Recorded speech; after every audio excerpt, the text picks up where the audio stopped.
Hello everyone, hello! Welcome to my channel guys. Magdilig tayo ng halaman ngayon dito sa ating rooftop. Malapit na silang mamatay guys. Nag-harvest na pala ako para dumami sila. So ayan. Ayan na ang ating Malabar spinach. Anyway, thank you guys. Thank you for your endless support sa ating channel. And ang ating ginger guys, they are growing. Look. Pero yung spring onion natin is parang hindi siya nakasurvive dahil natatakpan siya ng alugbate. So anyway, just wanted to share some of update sa rooftop garden dito sa Hong Kong, kung saan wala tayong sariling taniman kundi sa pot na ilang gaano lang kalaki.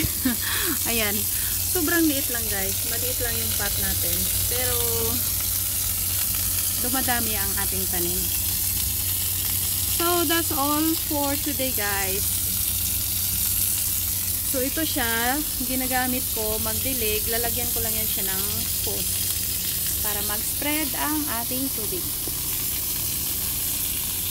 So dito banda guys, marami na tayong nilagay na mga ano guys, mga fruit peel, balat ng prutas at saka yung mga shell ng itlog, eggshell. Ang ating aloe vera guys, lumalaki na sila. Ito rin ang ating lemongrass, medyo natutuyo sila guys kasi hindi ko sila nadiligan ng 3 araw. Ayan. Pero mabubuhay yan sila once madiligan. So thanks for watching guys. Thank you sa rooftop garden ng OFW.